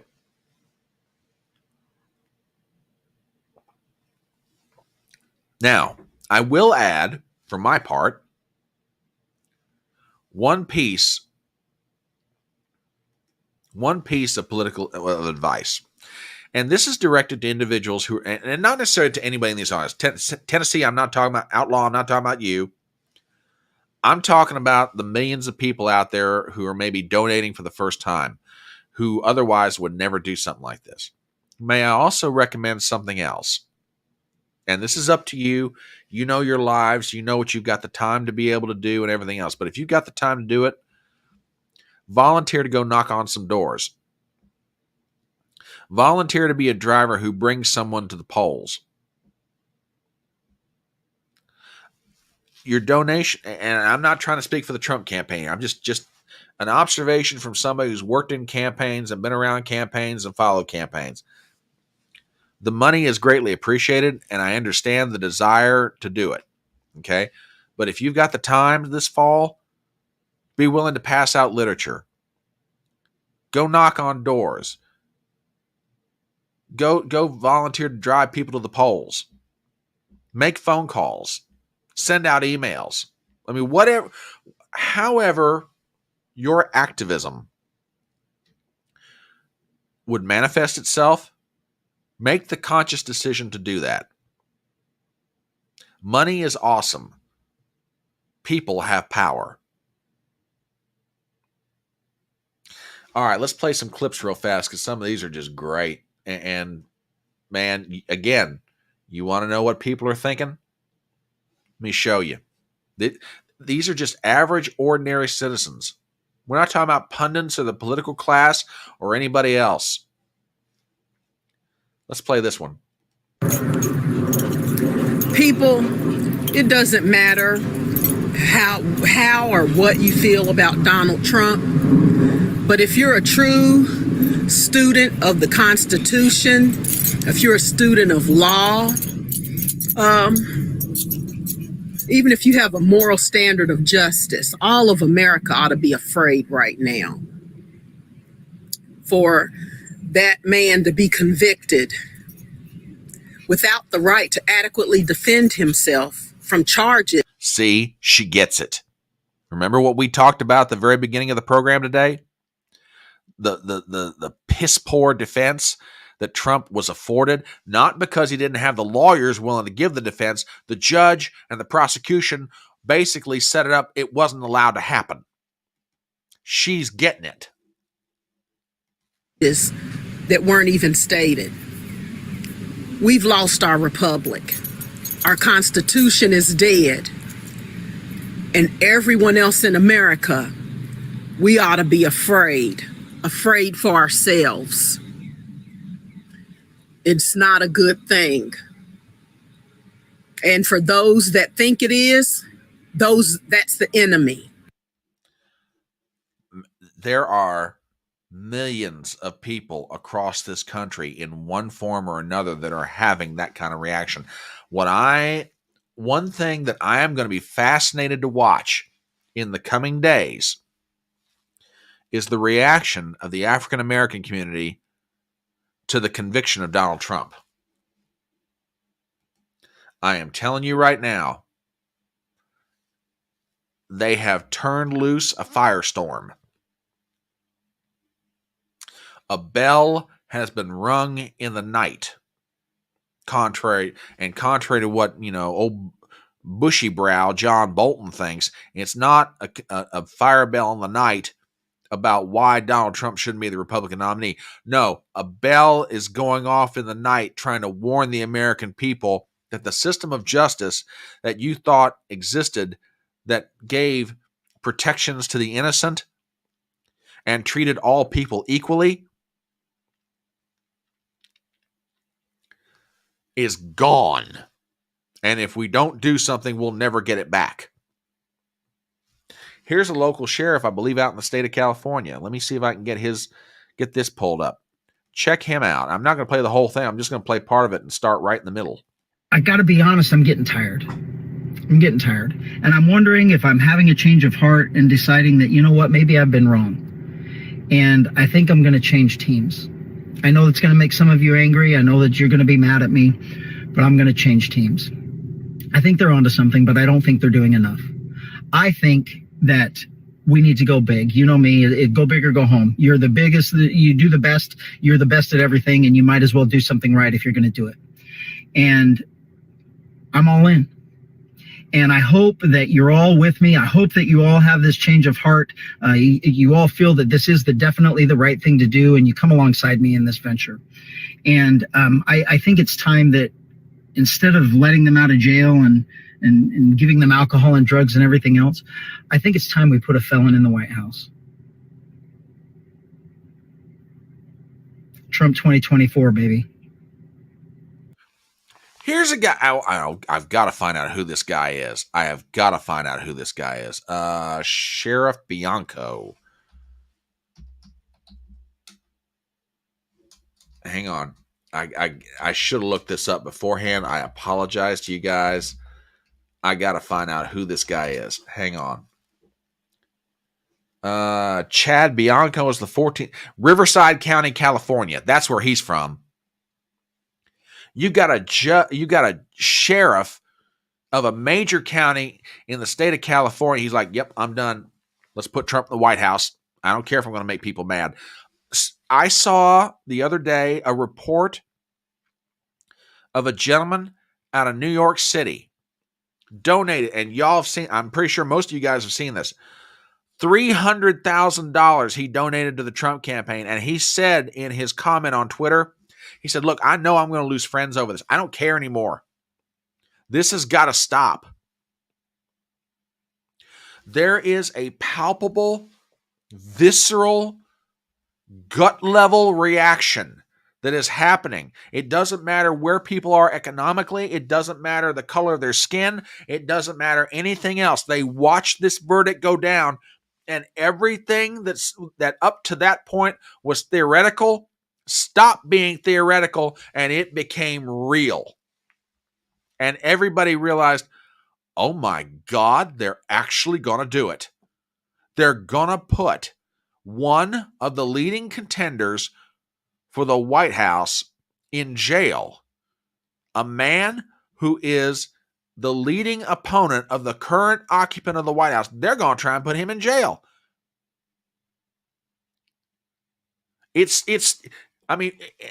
Eyes were open. And again, I am not trying to be over dramatic with this, and I don't think I am being overly dramatic with it.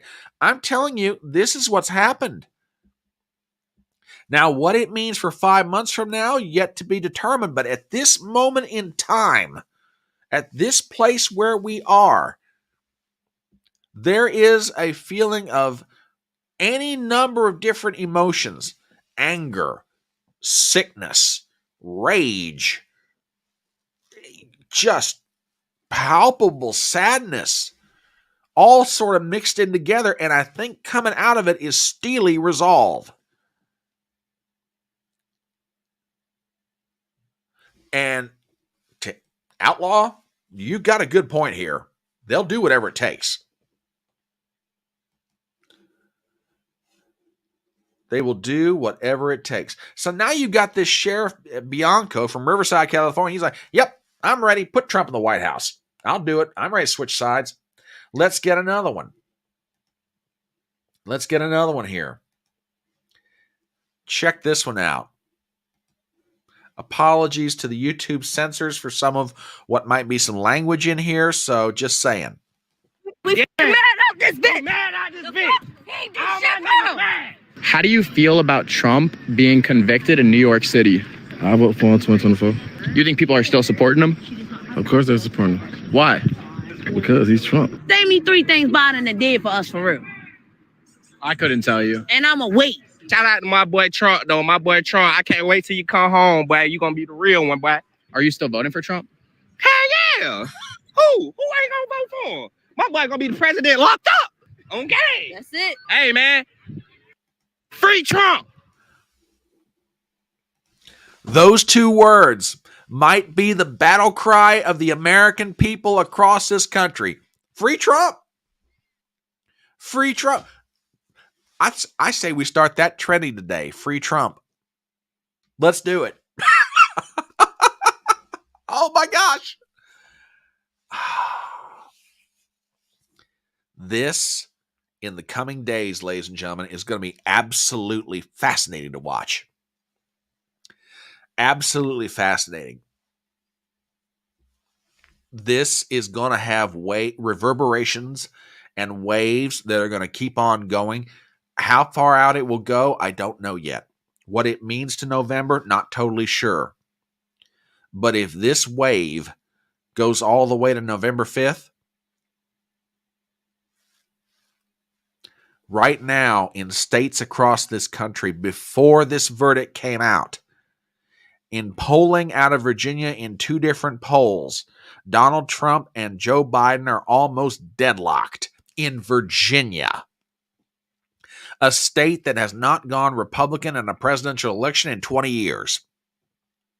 There are polls coming out of Minnesota that show that Donald Trump is nipping at the heels of Joe Biden. He may be 2 or 3 points behind. In New York State, There's a poll that came out of Emerson College showing Trump 7 points behind Joe Biden in New York State, a state that has not gone Republican in a presidential election since 1984. And all these polls, may I remind everybody, all these polls were done before the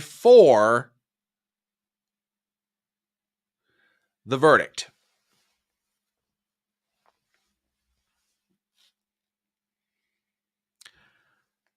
I fear that we have awakened a sleeping giant and we have filled him with a dreadful resolve. Admiral Yamamoto, almost immediately after the attack on Pearl Harbor, December 1941.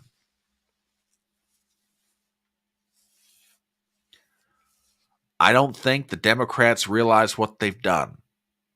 In their madness, they think that they have finally gotten what they want with Donald Trump. They haven't all the way got what they want with Trump, but they think they're on their way to getting it. I respectfully disagree. Everyone's going to remember. Everyone is going to remember. It is about 20 minutes after 12 on a Saturday afternoon in the month of June. Oh, my goodness. Oh, month of June. Bless your heart, darling. We're glad you were here. I will not be on tomorrow, my dear. I will not be on tomorrow. I'll be back on Monday, but not tomorrow. Tomorrow I'm off. We are back, hopefully, to mostly regular Saturdays on the weekends. But yes, we will see you the next time. All right. My name is Brian Trippett. This is Front Porch Brunch. We are a live stream on the weekends that helps you catch up on the news and analyze what's going on and talk about it and get stuff out of your system or get stuff in your system, depending on how you look at it. We do all this on YouTube, on Rumble, on Twitter. So if you're not a subscriber to my channels on either one of those wonderful platforms, please give me a sub. Also, give me a thumbs up, be it during or after or near or on your way out off the porch. Okay? Any support is always and greatly appreciated. You guys are awesome. You're the best audience on the internet. I love all you guys. You're fantastic. All right. Couple of items for HodgePodge Stew. Now, for those of you joining us, and you may not be aware of how this show operates, HodgePodge Stew are those items in the news that they're important, but they don't get all the attention that they should. And frankly, after what happened Thursday afternoon, there's a lot of stuff right now that's kind of shoved off to the side. So, but let's talk about what we can. Now, ever since Donald Trump was removed from Twitter, there's been a move to try to get him back on. Well, Elon Musk at some point lifted Donald Trump's ban on being able to tweet. Now, Trump has not necessarily taken advantage of this yet, as you all are fully aware. However, something is coming up related to Elon Musk, Donald Trump, and Twitter that I think is got the potential to be really, really cool. We go to the pages of the New York Post for this headline. Elon Musk's Twitter to stage town hall with Donald Trump. Article by Ariel Zilber. We've got the following. Elon Musk's social media platform X, or as I lovingly call it, Twitter, because I'm old, will stage a town hall with former President Donald Trump 3 years after he was suspended from the site in the wake of the January 6th Capitol riots. The presumptive Republican nominee for president, who was convicted Thursday in connection with a hush money payment to porn star Stormy Daniels, will answer submitted questions during the live stream event, which will also be broadcast in a partnership deal with cable news channel News Nation. The social media company is also planning a similar town hall for Robert F. Kennedy Jr., who is running for president as an independent. President Biden was invited by the social media company to do a debate or a town hall, but he declined. Oh, there's a shock. According to the Wall Street Journal, which first reported news of the Twitter sit-downs, the date, location, and the moderator for the town halls have yet to be announced. Twitter users will submit questions, but the moderators will have final say over what is asked. Okay. The moderators will likely include at least one News Nation host alongside other journalists, Axios reported. Trump, who famously steamrolled, that's a good word for it, CNN's Caitlin Collins during a town hall last year, has the first of two debates against Joe Biden slated for June 27th. The idea for the town halls was first conceived of by Twitter CEO Linda Yaccarino, who pitched it to Nexstar Media Group, News Nation's parent company. The Post has sought comment from Twitter and News Nation, as well as the campaigns for Trump, Kennedy, and Biden. Trump has posted just once on Twitter since his ban was lifted by Musk last year after he acquired the site formerly known as Twitter for $44 billion in late 2022. The town hall comes as a flurry of reports indicating that Musk and Trump have grown closer in recent months. Okay, so there you go. Somewhere in the coming days and weeks, Donald Trump is going to be on a live stream hosted by Twitter and co-hosted by News Nation. I will be very interested to see who News Nation sends for this. It wouldn't surprise me if it was Chris Cuomo. It really wouldn't. But I think this is a great thing. I'm glad Trump and RFK Jr. are doing this. Oh gosh. Got to talk about this one. And this will probably be the last thing that we put up here for HodgePodge Stew. As you know, today is June the 1st. And as you also know, that means that this is the beginning of Pride Month. And we did a live stream on my channel, myself, Gothix, Mike Harlow, Daniel, and Brentley from the Dangerous Rhetoric podcast. So you know it's coming. Well, as a way to try to, I guess, protect oneself during Pride Month, corporations have come up with a fabulous idea about how to do that. So I take you to this piece of news, which frankly, this might not be a bad idea. Look, I know corporations are going to be doing it, so you might want to think about yourself. And when you're trying to figure out how to get through the next 30 days, you might want to consider doing the following. Headline: Corporations paint rainbows on doorposts so woke gangs will pass them by, says the Babylon Bee. Look, I'm not saying this is the best solution, but then again, maybe for your own self-protection, you might want to think about this. I'm just saying. Okay. It's about 12:30, and we're going to wrap this up. I want to thank you guys for stopping by the electronic front porch on the weekend for Front Porch Brunch, our live stream that we get together, we talk about what's going on in the news. I want to thank you guys for putting up with my ranting and raving today, and I know I have ranted and raved more than usual. Gypsy, this is part of why I love you. Absolutely. I want to thank you guys for stopping by with me, for putting up with my ranting and raving. We will be back Monday evening around 7:30 Eastern for chatting on the porch. We'll get together. We'll talk about the news, and we'll start seeing more and more about how all this stuff shakes out. As always, you guys are fantastic. Give me a thumbs up. Give me a sub if you're not subbed to the channel. I'd love to have your support. You guys are too cool for words. the best audience on the internet. Folks, you guys have a great weekend. I love you. And remember the words of that great American philosopher, Tom T. Hall, when he said, "It is faster horses, younger lovers, older whiskey, and more money." Have a great weekend. We'll see you Monday night.